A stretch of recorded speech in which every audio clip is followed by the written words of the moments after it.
Appreciate the intro, and I'll do my best in keeping the conversation on the tracks.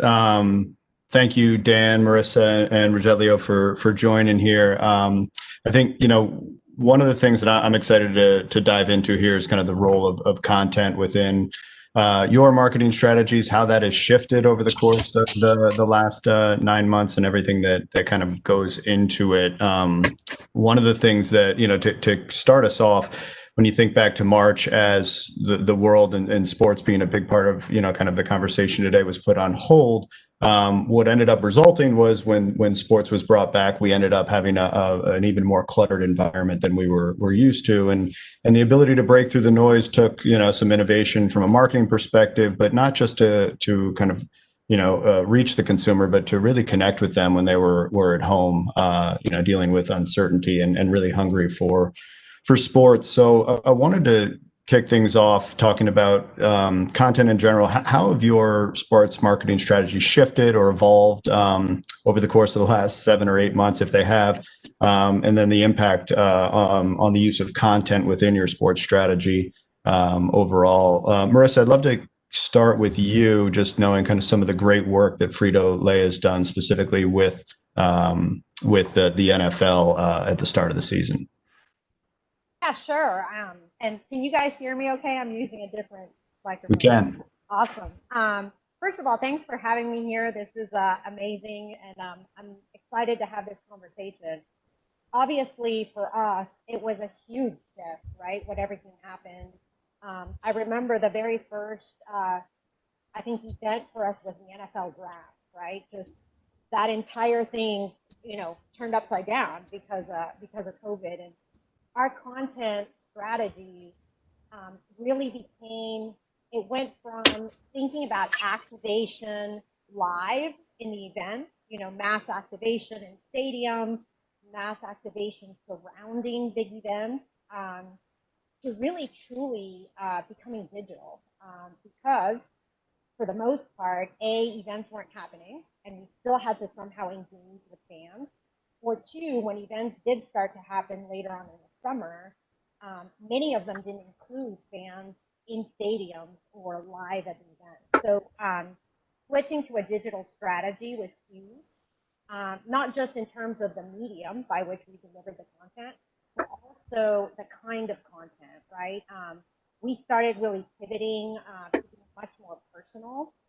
We leveraged a lot of the relationships that we had, not only with the leagues that we sponsor, but also with the players, to really start showcasing fans what the players were like, and getting a little bit more personal. I think one of the big examples we did early on in the NFL season was partnering with the Players Tribune, when we started going inside the players' homes and showcasing how they would engage with a brand like Tostitos. And we were cooking with the players and making nachos and having fun and really bringing to life this notion of home gating, leveraging the players themselves. So really becoming digital and getting creative around the content was a big part of the pivot. Yeah, thank you. And I think, the athlete side of it and the stories kind of for those individuals off the field. Something about COVID has been incredibly disarming. There's a human component, and ability to connect with individuals, and those stories have been really interesting to see come up across the board. I guess, Dan, any thoughts from your side in terms of like how SAP is leveraging content, or how that might have changed over the last little while?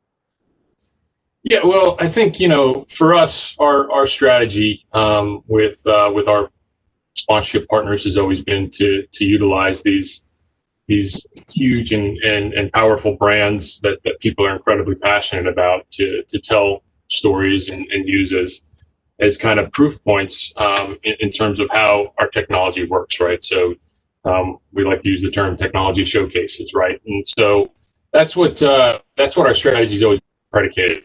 And so whether you're showing somebody a piece of technology while they're sitting in the stands or at home, it's always the root of the partnership and a key tenet to it is really around that authentic technology use case and showcase. And so for us, over the past few years, we've kind of started to build those up and really make them robust in a lot of our partnerships. And so as we kind of hit this crisis period where everything got locked down, nobody was going to games or shows or anything else, right? What we were able to do is kind of lean more on those storytelling aspects and those technology showcases, and still really kind of extract a ton of value out of the partnership, even though on hold, games weren't being played, we were still able to talk about how we're helping these organizations run better. And we were even able to kind of help in terms of work we did with the NBA and the WTA around trying to keep their players and staff safe through some stuff we were doing around the Qualtrics products and making sure that people were checking in properly and on time. Mental health was okay, and so we were even able to kind of take the news of the day and work with these partners to continue to kind of show value through them as proof points. And so I think that's been again what we've always built our partnerships on. But I think you're going to see that go even deeper and farther and stronger, as we kind of start to move into this world of digital storytelling and kind of really relying on that going forward. Yeah, it's great to hear. I think visibility has been challenged, right, across with everything in terms of the world that we're living in, but also with the marketing, kind of strategies. So flexibility being prioritized, it seems like you all are, really in a position where you're reacting to that in a really valuable way.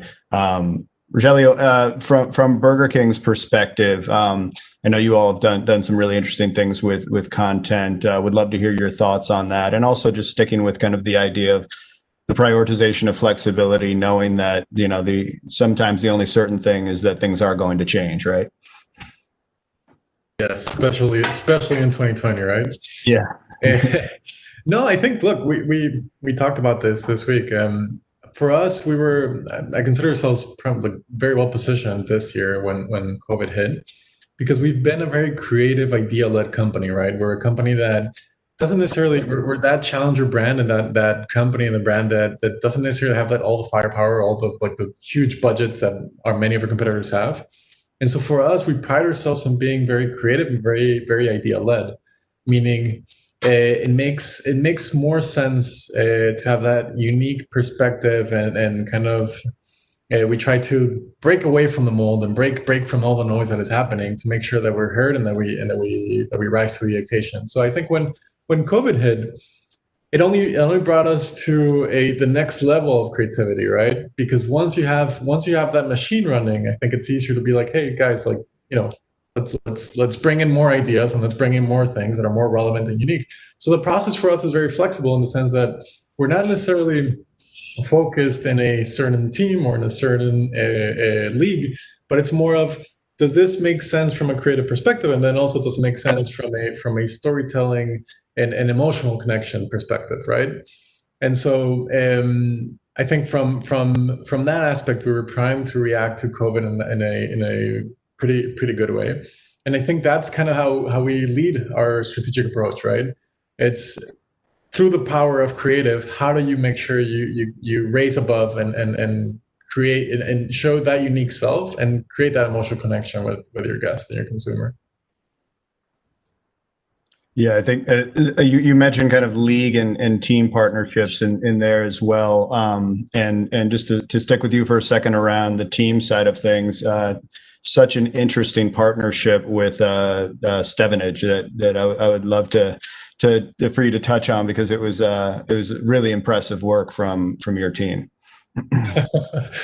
Yeah, this was a campaign almost two and a half years in the making. And so again, because we're so idea and creative led, I think one of the thoughts that we always had is we try to shy away from putting our logo in in a jersey or putting a logo in a stadium. Because I think because of the limited resources and the budget that we potentially have, although I know it sounds counterintuitive that Burger King is saying we have limited resources, but I think we all do. One of the agencies that we had brought this idea to us and said, look, there's an interesting way to be part of the conversation from an esports perspective, because we've noticed it's grown, it's relevant, and we all know here that esports is a big thing. By sponsoring a real life team. And so the idea in general was like, how can we sort of hack ourselves into the next video game launch of a very popular video game without necessarily going through all the process or even just sponsoring a big team. And so we decided to literally sponsor the Stevenage FC, which if you haven't heard of them or if you don't know who they are, that's kind of the point. And we sponsored them a year before the next release of that video game, so that by default we would be part of that video game afterwards, right? So our jerseys that jersey, Stevenage jersey with our logo, would be part of that video game. And so what was really fun about it is we started creating a lot of fun content and UGC that was around making this small team, 4th division team from the UK, big in the online world and the esports world, right? And so we started seeing people playing with them, interacting with them, and not only that, they also started using our jersey with famous players. So we saw our jersey with our logo slapped into Messi, Ronaldo, and Mbappe, and all those players that you would never get, or you would get for like hundreds of millions of dollars, right?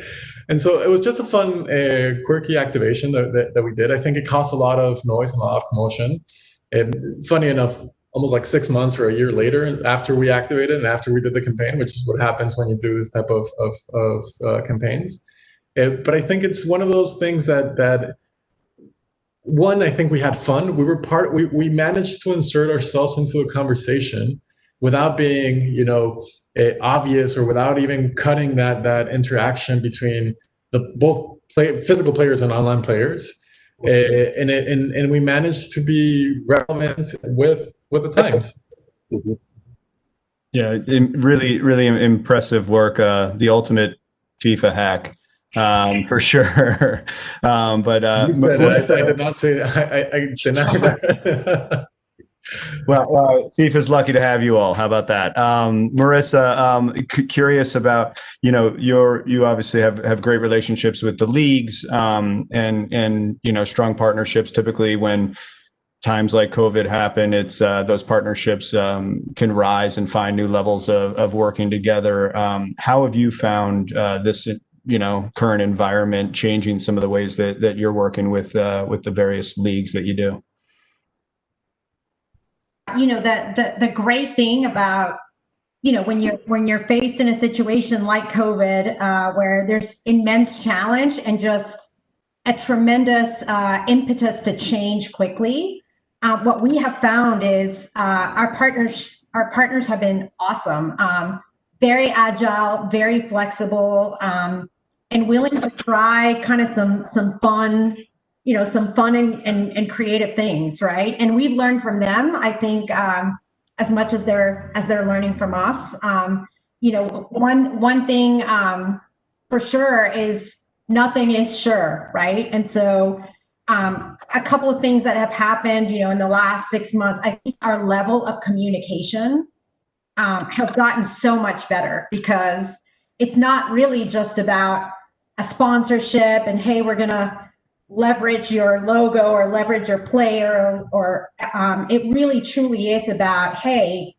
what do we think is going to happen in the next 6 to 12 months, and what are different and new innovative ways to raise both profiles, right?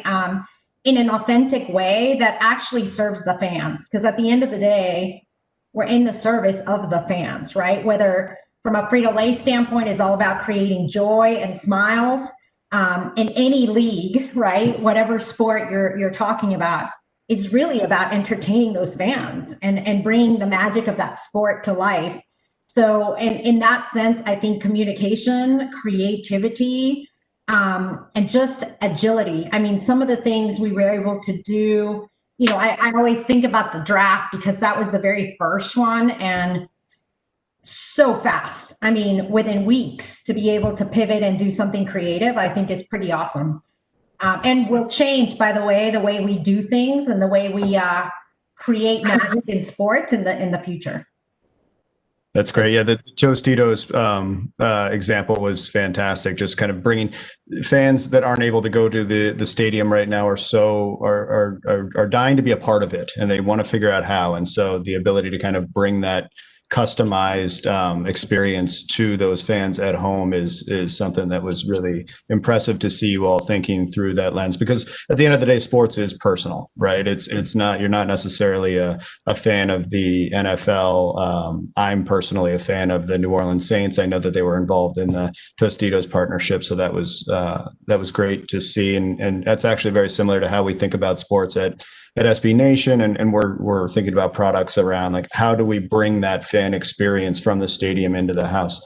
How can you react to various plays and be a part of the action from your home? And so our product team has developed various ways of measuring fan sentiment around pregame, around plays that are happening, around calls coming out of it, and it's been a really interesting exercise. Dan, know that you all have been really involved with the Masters and the US Open, NHL, NBA, and that the sports calendar has been wildly disrupted. How is that, or has that impacted some of your league partnerships? Well, I think, I don't know if it's necessarily impacted, but I go back to my initial answer around, just relying more on the stories that we have embedded and how we continue to tell those. I make sure I give everybody equal time. I love all my partners equally, and they're all special to me. And so I don't want to, point out, any other, but if you look at what we've done with the NHL and the NBA, I think those are good examples because of your point before, right? That nobody's a fan of, or nobody's a fan of the NHL or the NBA. You kind of have a team, you have a place, you have a passion point, right?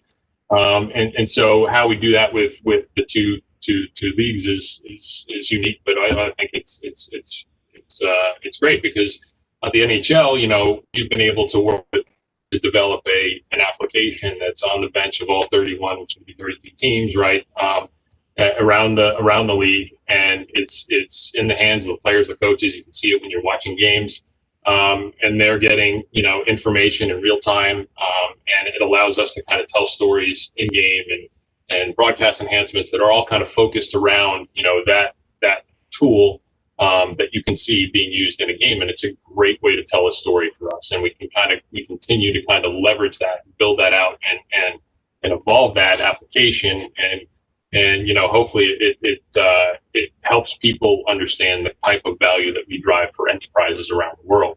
On the other side, it's with the NBA, right? We've done a lot of work with them around their fan data and statistics and NBA.com/stats. We've been able to give people access into the vast history of the NBA, statistical history. Let them compare players, let them see shot charts and things like that. And so again, we've tried to evolve the story, and last year we launched something called GM School, which was a reality TV show. So SAP got in the TV business and produced a reality TV show where we took 5 contestants, and just like you're watching, a cooking show or something, gave them challenges that they had to solve using data and analytics, and really kind of showed how having that power and having that knowledge at your fingertips kind of equips you to do your job, right? And in this case, the goal is at the NBA and a front office GM. And so we had incredible success with that. We did our second season this year, and it came out even better, and we hope to continue that franchise for a long time, because I think it's just an interesting and unique way to tell your story in a way that resonates with not only guys who are business owners, but NBA fans around the world. And so it's a great example of kind of using creativity to amplify and tell a story that people's mind is somewhat complex. Yeah, I love the way that you're thinking about the league partnerships as a platform for storytelling and even going beyond storytelling engagement in the case of the example that you just mentioned around the GM school. I think when going back to something Marissa mentioned earlier in terms of kind of athlete stories, I think that over the last 7 or so 8 months, thinking about the athlete, talking about athletes and kind of their talent has always been really, really interesting. But talking about kind of like, how disarming this is and understanding the dynamic individual that exists off the field or the court or the course or the ice.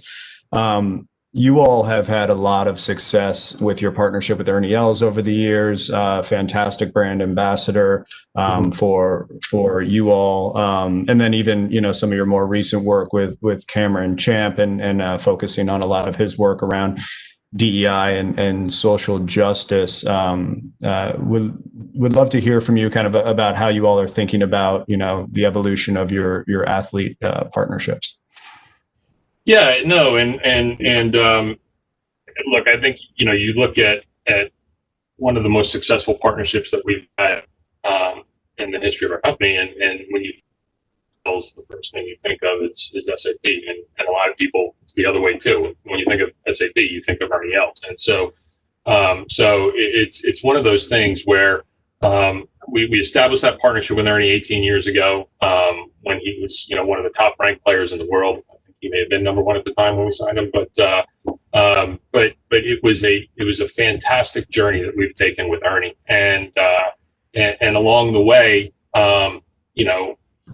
he's kind of his platform and his brand is expanded, right? And I think again, 2010, I believe he announced his foundation in honor of his son around Els for Autism.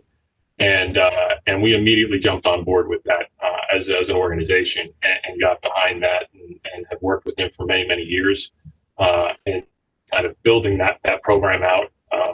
And we're incredibly proud in 2016 when they were able to break ground and start to build the Yale Center for Excellence down in Jupiter. And so I think that has it's one of those things where we didn't start out kind of saying we're gonna be in support of Ernie and Els for Autism. It was a journey that we took with him, and I think that was the amazing part of it. And you see what our company has done to get behind that cause with our Autism at Work program and our commitment to have 1% of our workforce on the spectrum, and so there's just been this great amazing opportunity that's come out of this, that we see that yes, we are an enterprise software company and we tell the story of our brand through these leagues and teams, but how do you do it with an individual? And what we've seen in the power that we have with individuals like Ernie is the way that you can kind of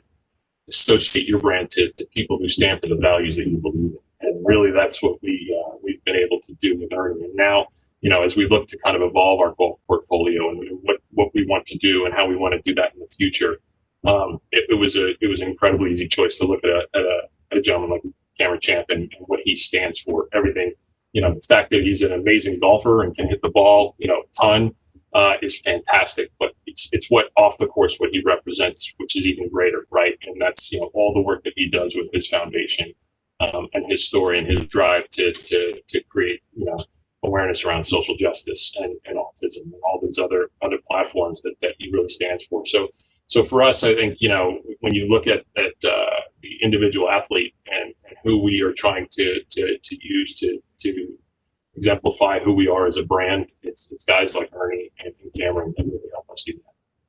Yeah, and the alignment with the incredible purpose is fantastic, and I think consumers and from an enterprise and B2B strategy, companies, I think they're being kind of put in a position, whether they like it or not, to have to stand for something, and you all should be commended for aligning with some really fantastic causes certainly within your athlete partnerships, but across the board. Marissa, I know that on your side, you all did a fantastic spot at the beginning of the NFL season, and I know diversity was a really big priority within the making of that spot.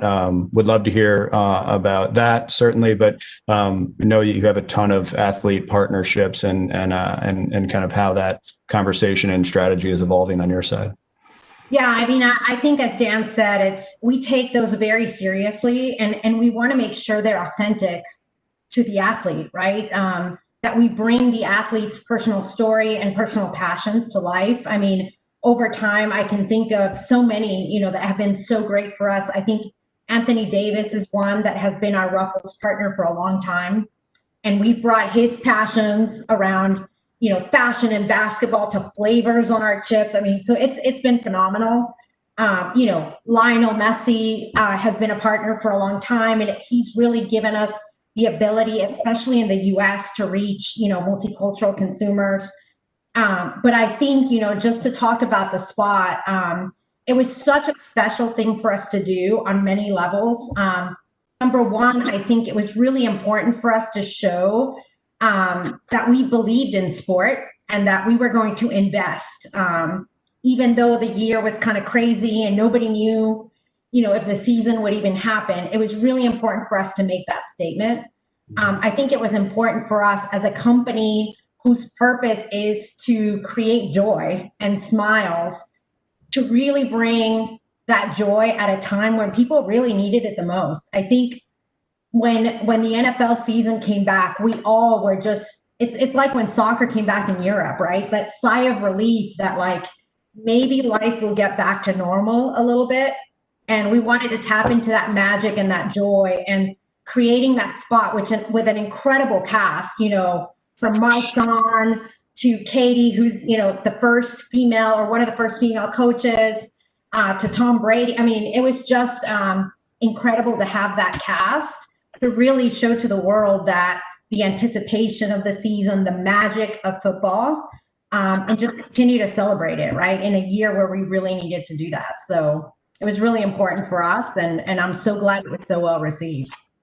Yeah, it was really impressive, fantastic work by you all, and I think Rogelio, another good example of that is coming together and kind of like supporting each other. A great example came from Burger King and in the Burger Detour kind of strategy around. It's not often that you hear about kind of companies driving their consumers towards their competition, and I thought that was a fantastic example of you all reacting to kind of the changing circumstances and kind of coming out with a really strong message that was probably a shock to many, but would love to hear a little bit about that from your side.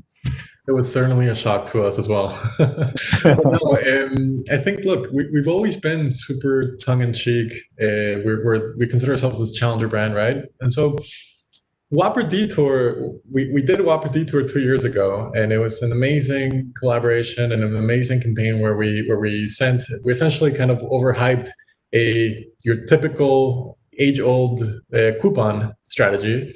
And we said, how can you make the best coupon in the world? And how can you actually leverage that to create excitement around something that we were doing on the digital space, right? And so the idea behind it was, well, can we send consumers to McDonald's and actually order the digital coupon only on a McDonald's? And so that went crazy. It was super successful. But I think during COVID times, we're taking this other approach as well, where it's not we don't see ourselves as enemies. We're part of this fun banter, confrontational, tongue-in-cheek approach, but it's never a malign or evil way of doing it. And so this year, we actually, a couple of weeks back, actually, we posted a note on Twitter in many different countries in the world saying, hey guys, COVID is happening. We're having restrictions and lockdowns coming back again in many of our countries. And so the note stated, the headline of the note was, please order at McDonald's, right? And then we give an explanation saying like, look, the industry is suffering through this, right? It's challenging times for everyone. And just as much as we want, we want to win and we want to be the best burger joint in the world, we also want everyone else to survive. We also want everyone else to be. So I think it's a message of a partnership. It's a message of coming together. It's just difficult times as it is, right? In 2020, and I think it's an important difference that we need to make in making sure that we're yes, we do compete against each other, but no, we're not necessarily enemies, mortal enemies, Yeah, no, it was fantastic. I think it's also a great example of flexibility and agility, reacting to, kind of a lockdown that came about, and you all were in the ready position to be able to support that, that situation in a really, really valuable and in delivering a message that frankly we all need right now. And it was great. I think that sticking with the visibility side of things, I'd be interested in, I'll just throw it out to whoever wants to answer this one, but like, question from the audience, what tools are you all utilizing to determine kind of future team athlete or hot market future investment, knowing kind of the challenges that have come with visibility? Curious if that has changed for any of you all.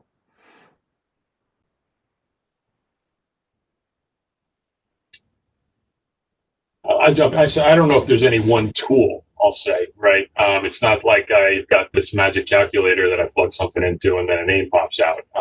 It's, I think what we continue to do is we continue to try to evolve the strategy. We understand, where our core audiences are, where we need to be telling, very specific, product stories versus where we're looking to try to really, grow our brand and create that recognition and understanding of who we are as a company, right? So it really varies along objective, it varies along audience, and so all these factors are taken into account as we try to determine where we think we need to be going forward. And so we announced this partnership with Cameron yesterday. I mean, I think that, just my explanation there, that was one of those where we do see incredible value in the sport of golf. We see it in terms of just overall the exposure, as well as kind of over indexing with kind of our core audiences as well. So and then it helps us kind of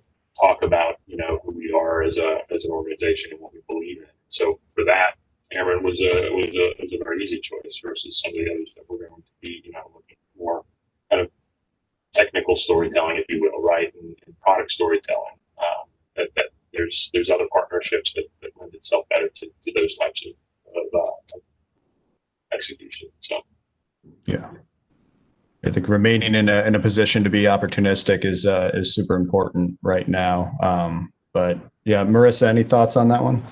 Well, I think I was going to say, as much as the tactics have changed in terms of how we engage with consumers, because the world has changed, how we pick, who we partner with or who we sponsor, in many ways hasn't changed. In many ways, the last few months and COVID have reinforced the strategy or the criteria that we use.